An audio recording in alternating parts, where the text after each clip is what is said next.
नहमदुहु व नुसल्ली अला रसूलिहिल करीम अम्मा बाद फ़ाउज़ बिल्लाहि मिनश शैतानिर रजीम बिस्मिल्लाहिर्रहमानिर्रहीम रब्बि इश्रह ली सदरी व यस्सिर ली अमरी वहलुल उक़दतम मिन लिसानी यफ़क़हू क़ौली रब्बि ज़िदनी इल्मा अल्लाहुम्मा फ़क़िहना फ़िद्दीन। अस्सलामु अलैकुम व रहमतुल्लाहि व बरकातुहू। आज का जो टॉपिक है मेरे पास वो है रमज़ान दुआ का महीना है।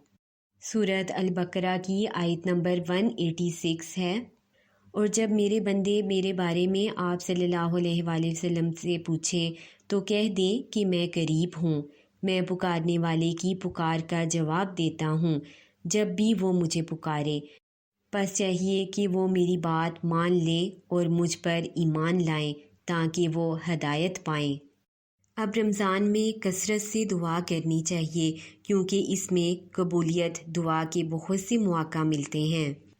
अब मुख्तलिफ़ अहादीस से हमें मालूम होता है कि रोज़ेदार की दुआ जो है वो कबूल की जाती है। जैसा कि हज़रत अनस बिन मालिक रज़ी अल्लाह ताला अन्हो से रवायत है कि रसूलुल्लाह सल्लल्लाहु अलैहि वसल्लम ने इरशाद फरमाया, 3 आदमियों की दुआ रद्द नहीं की जाती, बाप, रोज़ेदार और मुसाफिर की। इसे बेहकी ने रवायत किया है।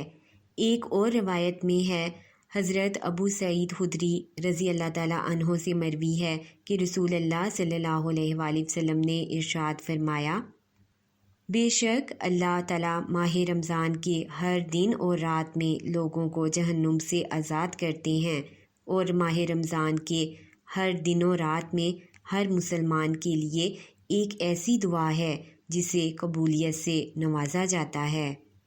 यानी रमज़ान में अल्लाह ताला दुआ को कबूल और मंजूर फरमाता है। इसे सही तरगीब व तहरीब ने रवायत किया है। इसी तरह इफ्तारी का जो वक्त है वो भी दुआओं की कबूलियत का वक्त है। हज़रत अब्दुल्ला बिन उमर बिन आस रज़ी अल्लाह ताला अन्हो से रवायत है कि रसूलुल्लाह सल्लल्लाहु अलैहि वसल्लम ने इरशाद फरमाया, बिलाशुबा रोज़ेदार के लिए इफ्तारी के वक्त एक ऐसी दुआ है जिसे रद्द नहीं किया जाता। अब इसीलिए हमें चाहिए कि अपनी दुआओं में अल्लाह ताला के जो नाम हैं उनको भी शामिल करें, क्योंकि अल्लाह ताला के नाम से अगर पुकारा जाए, दुआ की जाए तो ये दुआएं जो हैं ये कबूलियत का ज़रिया बन जाती हैं। अब हमने रमज़ान में अल्लाह ताला से खूब दुआएं मांगनी हैं और कभी तन्हाई में रो रो कर गिड़गिड़ा कर अल्लाह से दुआ करनी है। फ़र्ज़ नमाज़ों, तिलावत कुरान के बाद और सहर व इफ़्तार के जो औक़ात हैं अपने और दूसरों के लिए दुआएं करनी हैं। जहाँ हम अपने लिए दुआ करें वहाँ दूसरों के लिए भी हम दुआ करें। अपने रिश्तेदारों के लिए, अहलो अयाल के लिए, जो बीमार हैं उनके लिए भी हम दुआ करें। गरीबों और मस्कीनों के लिए भी दुआ करें। जो सफ़र में हैं उनके लिए भी हम दुआ करें। गरीबों के लिए दुआ करें, जो मुश्किलात में गिरे हुए हैं उनके लिए भी हम दुआ करें। गोया कि हमने अपनी दुआओं में सबको याद रखना है। और रमज़ान से पहले हमने अपनी दुआओं की एक लिस्ट तैयार करनी है ताकि दुआ मांगते हुए हम कहीं किसी को भूल ना जाएं। और अपनी दुआओं में हम कुरानी और मसनून दुआओं को भी शामिल करें। और मुख्तलिफ मौक़ा से मुतल्लिक़ जो मसनून दुआएं हैं उनको भी ज़ुबानी याद करने की हम कोशिश करें। अच्छे तरीके से हम वुज़ू करें और खामोशी से जाए नमाज पर आकर खड़े हो जाएं। सही तरीके से रुकू व सुजूद हम अदा करें और खुशू खुज़ू के साथ हम नमाज, जैसे आप सल्लल्लाहु अलैहि वसल्लम ने हमें नमाज का तरीका सिखाया, उसके मुताबिक हम नमाज को अदा करें। और फिर कुछ वक्त हम जाए नमाज पर बैठकर ज़िक्र व अज़कार करें, अल्लाह ताला से दुआएं करें और रो रो कर अल्लाह ताला से हम अपने गुनाहों की मग़फ़िरत की दुआ करें।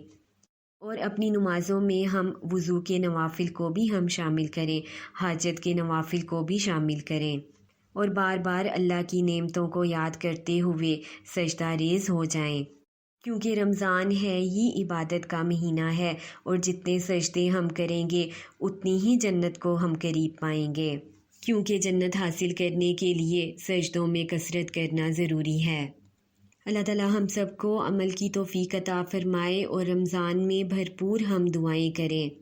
तमाम फ़ौत शुदगान के लिए हम दुआ करें, अपने रिश्तेदारों के लिए दुआ करें, جو کہ دنیا سے چلے گئے ہیں ان کی مغفرت کی دعا کریں کہ اللہ تعالیٰ ان کی تو مغفرت فرما دے، ان کو دوزخ اور قبر کے عذاب سے تو بچا لے۔